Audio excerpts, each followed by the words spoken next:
Bonjour, le voile d'Isis de Pierre Hadot. Essai sur l'histoire de l'idée de nature. Héraclite. La nature aime à se voiler. Attitude prométhéenne, l'homme doit se rendre maître et possesseur de la nature. Attitude orphique, nul ne peut soulever le voile des mystères de la nature, sinon le poète et l'artiste. La notion de secret de la nature est à comprendre dans la perspective de l'aphorisme d'Héraclite. Cet ouvrage retrace l'évolution des attitudes de l'homme à l'égard de la nature que dans la perspective de la métaphore du dévoilement. Blaise Pascal, les secrets de la nature sont cachés. Quoi qu'elle agisse toujours, on ne découvre pas toujours ses effets. L'allusion au secret caché de la nature rappelle le livre de Job, où Dieu fait défiler devant ce dernier les merveilles de la création, sans en dévoiler les modes de fabrication. Origine religieuse de l'attitude, qui refuse d'aller au-delà des effets connus par l'observation et l'expérience. La nature avec une majuscule, quand le mot désigne une entité personnalisée ou de caractère transcendant, voire une déesse. Héraclite déposa dans le temple d'Artémis d'Éphèse le livre dans lequel il avait résumé tout son savoir, probablement sans titre. La sentence énigmatique se trouve dans ce livre, aurore d'une réflexion sur le mystère de la réalité, aboutissement d'une longue méditation venue du fond des âges, fusis cryptestae filei.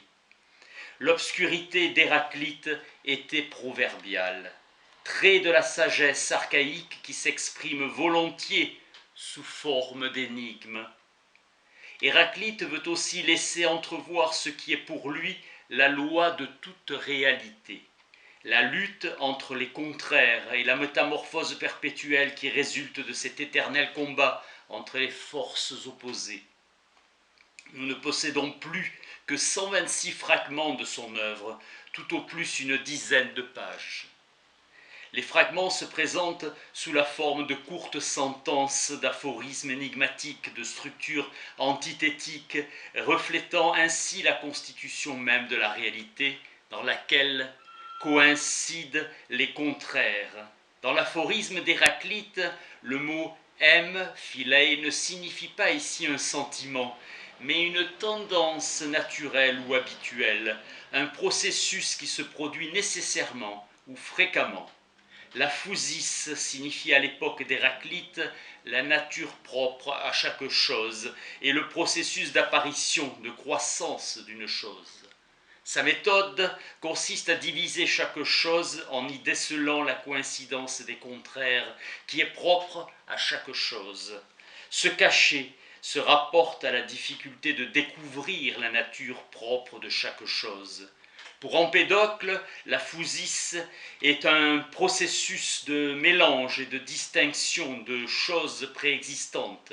La phusis signifie le processus par lequel les choses apparaissent. La phusis identique au logos, au souffle qui unit les contraires. La mort apparaît comme un voile, une obscurité. Opposition entre la naissance et la mort, l'apparition et la disparition. Ce qui fait naître tend à faire disparaître.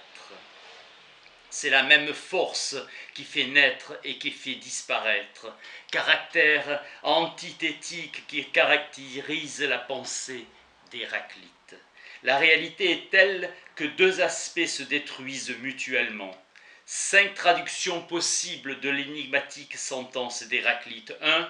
La constitution de chaque chose tend à se cacher, est difficile à connaître. 2. La constitution de chaque chose veut être cachée, ne veut pas être révélée. 3. L'origine tend à se cacher, l'origine des choses est difficile à connaître. 4. Ce qui fait apparaître tend à faire disparaître, ce qui fait naître tend à faire mourir. 5. La forme, l'apparence, tend à disparaître, ce qui est né veut mourir. L'aphorisme d'Héraclite devient « ce qui naît tend à disparaître ». Écrire l'histoire de la pensée, c'est écrire l'histoire des contresens. Le mot physis évoluera d'un processus de croissance à une sorte d'être idéal personnifié. L'image primitive semble être celle de la croissance végétale, un surgissement spontané. Puis on va imaginer une puissance qui produit cette manifestation. Chez Platon et Aristote, physis en viendra à signifier la nature d'une chose, son essence. Héraclite définit sa méthode comme une division de chaque réalité, processus de réalisation de chaque réalité ou bien de son résultat. La méthode consiste à déceler la coïncidence des contraires qui s'y trouvent. Le traité hippocratique, intitulé « L'ancienne médecine », développe le programme de connaître les causes de chaque chose, savoir pourquoi chacune vient à l'existence. Avec Platon, ce qui est le plus ancien, le plus originel, c'est l'âme, parce qu'elle est le mouvement qui se meut lui-même et qui est donc antérieur à tous les autres mouvements. Les éléments matériels ne sont que postérieurs. Pour Platon, le principe des choses est une force intelligente, l'âme. Pour lui, la physis est un art, mais un art divin. Tradition selon laquelle l'action de la nature doit être conçue sur le modèle de la production d'une œuvre d'art. Pour Aristote, la nature agit comme un modéleur. Elle dresse une carcasse solide autour de laquelle elle modèle, comme un peintre traçant une esquisse avant d'appliquer les couleurs. Pour Platon, les processus naturels sont le résultat d'opérations qui ne sont connues que des dieux, et ces processus sont en perpétuelle transformation.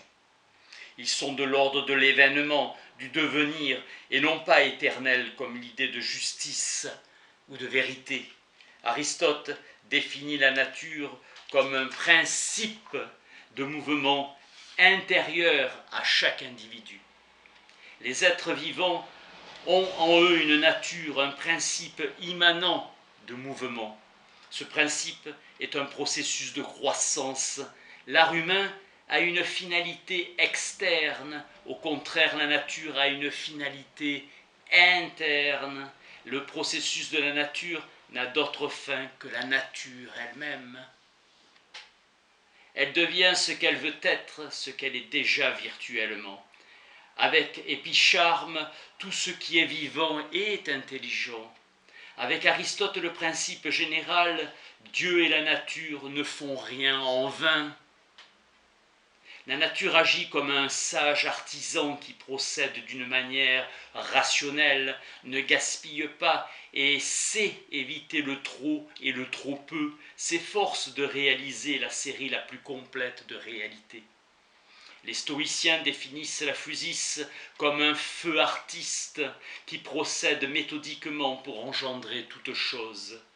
Monde formateur et originel, et monde pris dans la succession de ses différents états et dans son devenir. La physis s'identifie à l'âme du monde, au Dieu suprême. Pline l'Ancien, dans son histoire naturelle, marque l'apparition de cette nature divinisée. Ainsi, physis, qui signifiait primitivement un événement, un processus, la réalisation d'une chose, en est venu à signifier la puissance invisible qui réalise cet événement. Passage de l'expérience d'un événement à la reconnaissance d'une puissance ou force qui est intimement liée à l'événement. Identifiée à Zeus par les stoïciens, la nature sera souvent conçue à partir du 1er siècle avant Jésus-Christ comme une déesse. Les dieux chez Homère possèdent la Sophia, c'est-à-dire le savoir-faire, l'habileté qui améliore le sort de l'homme. Grâce à leur savoir, les dieux ont une vie facile, les hommes ignorants mènent une vie dure. Hésiode dit que grâce à Prométhée, les hommes ont pu arracher aux dieux leurs secrets. Pour Platon, le secret des processus naturels est inaccessible à l'homme. L'homme n'a aucun moyen technique pour le découvrir. Pour Sénèque, seuls les dieux possèdent la science du vrai, ignorance que nous avons des choses divines, et notamment du Dieu suprême. Secret impénétrable ou volonté toute puissante de Dieu au XVIIe siècle, quand philosophes et savants penseront découvrir par la méthode expérimentale les secrets de la nature. Peu à peu, la nature personnifiée deviendra elle-même la détentrice de ces secrets. Comportement personnel de la nature qui cherche à se dissimuler.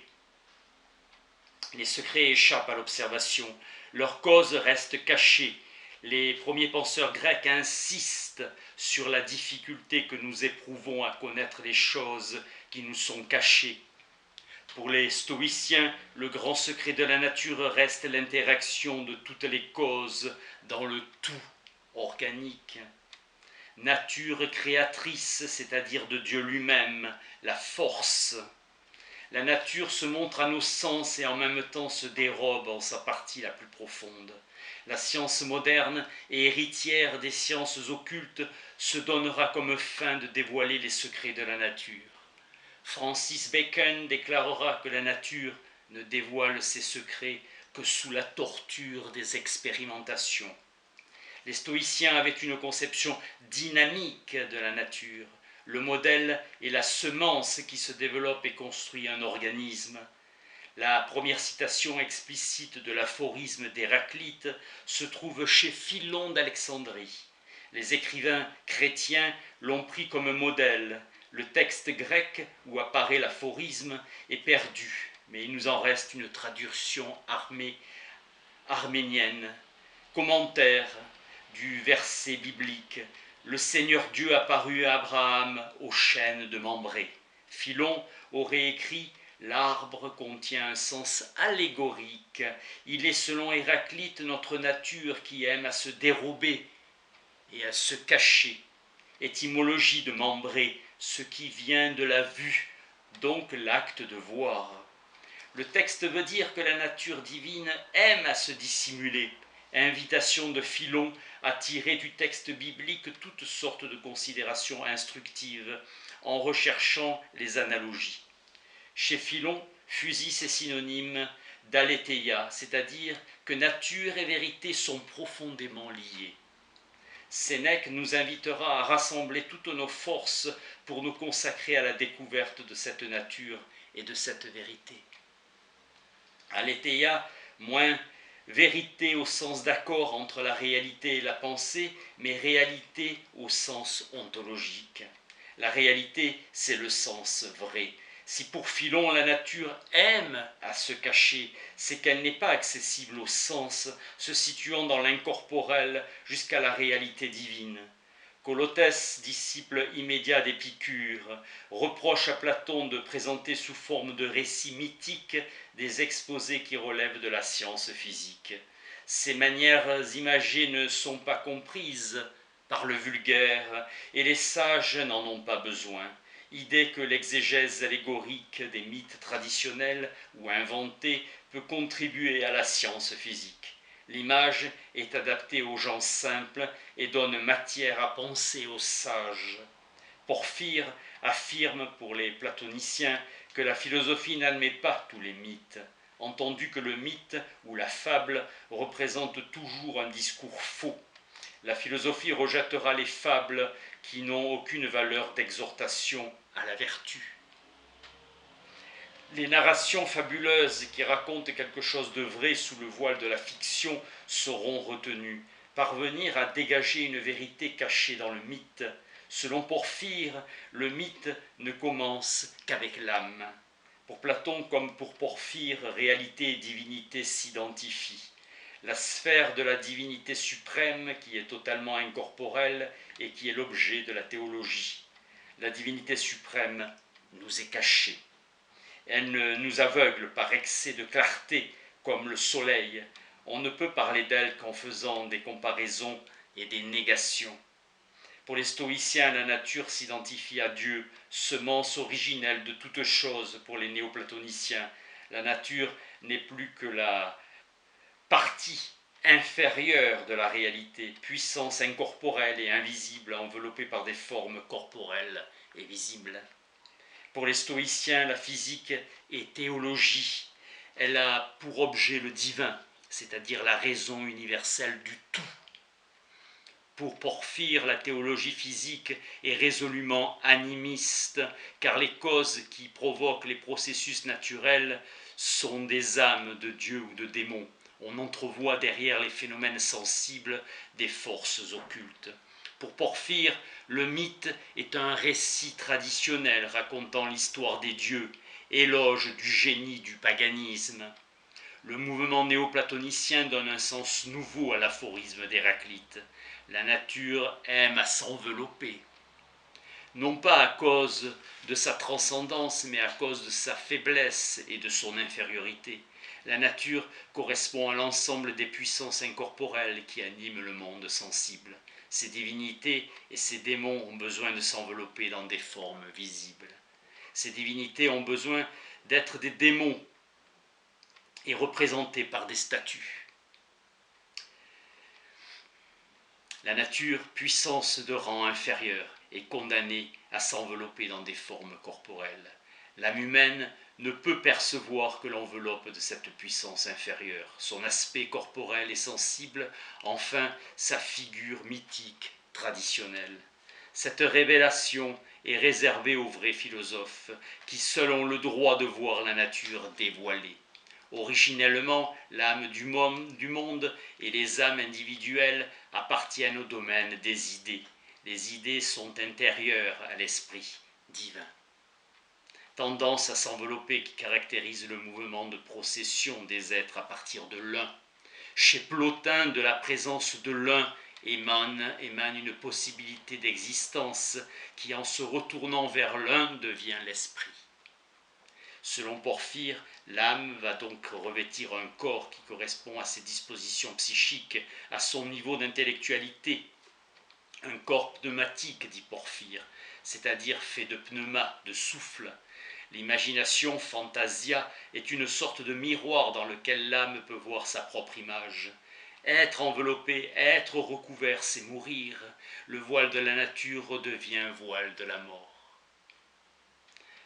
Olympiodore, au VIe siècle après Jésus-Christ, écrit qu'Ulysse échappe à Calypso, qui était l'imagination, et qui, comme un nuage, était un obstacle au soleil, qui était la raison. L'imagination est un voile.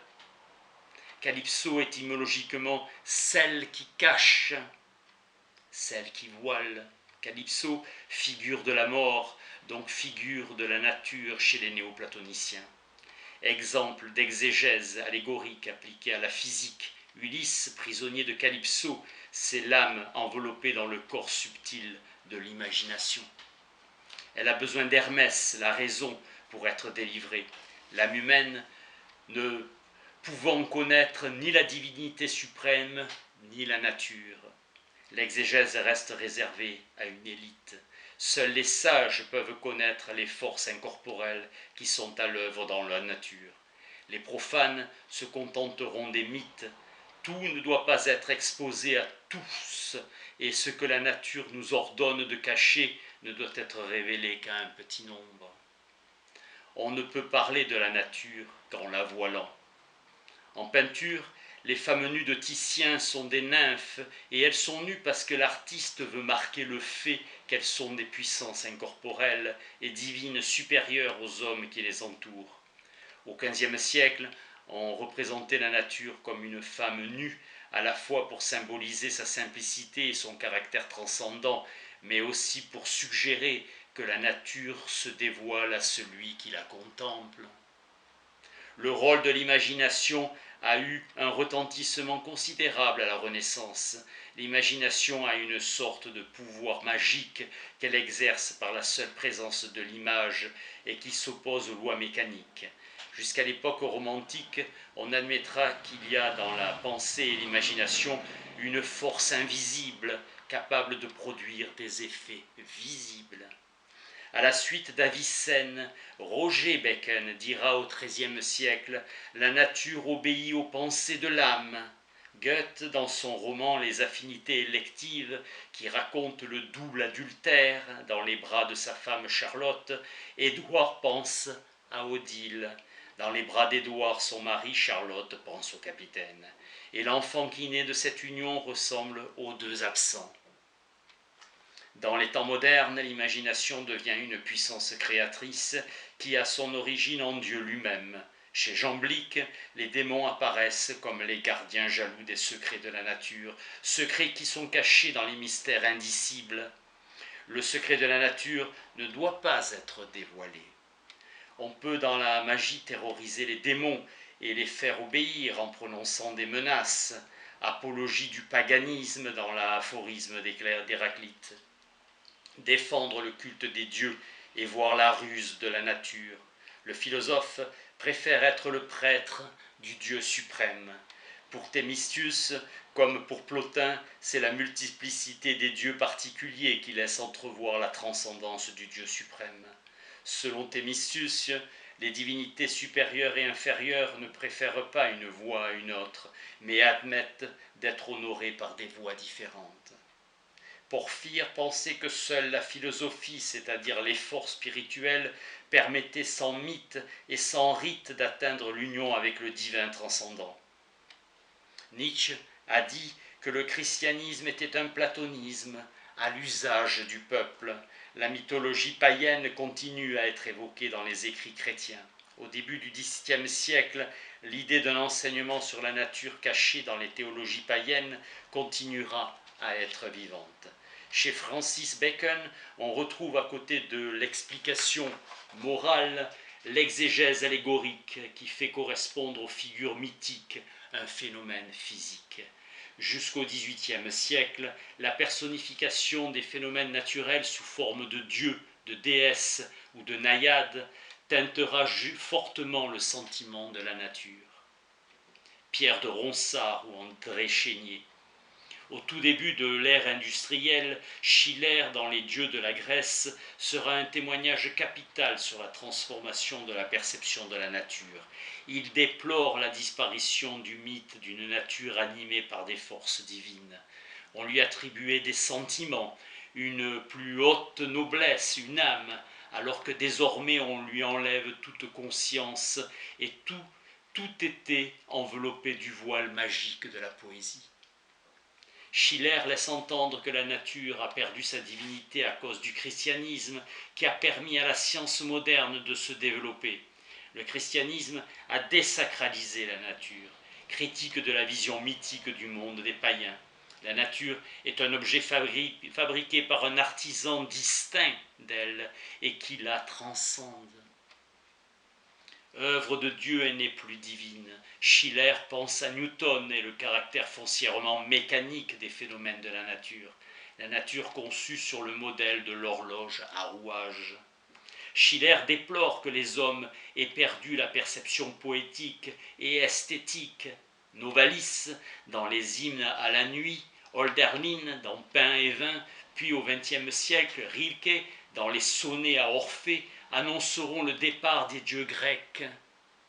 Pour Hölderlin, le Christ est le dernier des dieux. Le polythéisme poétique a rompu avec le sentiment de la nature. Comme Rousseau au XVIIIe siècle, pour qui l'homme pouvait retrouver son unité avec la nature en se fondant dans le tout. La métaphore des voiles et des secrets de la nature s'efface pour faire place à l'émerveillement devant une nature sans voile. Goethe dira mystérieuse au grand jour, dans la nudité de sa présence, sentiment panthéiste de la nature. La physique comme dévoilement des secrets de la nature. L'homme cherchera par la technique à affirmer son pouvoir et sa domination, sous le patronage de Prométhée, le fils de Titan, Japet, qui selon Hésiode vola aux dieux le secret du feu afin d'améliorer la vie des hommes, qui selon Eschyle et Platon apporta à l'humanité les bienfaits des techniques. L'homme prométhéen revendique un droit de domination sur la nature. le Dieu biblique, fait de l'homme le maître et possesseur de la nature. Prométhée devenant le lieutenant de Dieu selon Robert le Noble. L'attitude prométhéenne est illustrée par la devise « Saper aude », dans le sens de oser chercher à savoir. C'est la louange de l'esprit d'aventure des explorateurs et de la curiosité scientifique. Devise selon Kant de l'Aufklärung, de l'esprit des Lumières, opposée à l'attitude orphique de la chute d'Icare. Altum saper periculosum, il est dangereux de s'élever à de trop hautes prétentions. Icare tombant dans les flots, deux orientations qui peuvent se manifester dans le rapport de l'homme avec la nature. Le Prométhée d'Eschyle et désir de secourir l'humanité, dans le discours de la méthode de Descartes, qui affirme que c'est pour le bien général de tous les hommes qu'il n'a pas voulu tenir cachées les découvertes qu'il avait faites en physique. Mais le développement aveugle de la technique et l'appétit du profit mettra en péril notre rapport à la nature. Le spectacle de la nature nous fascine et nous terrifie.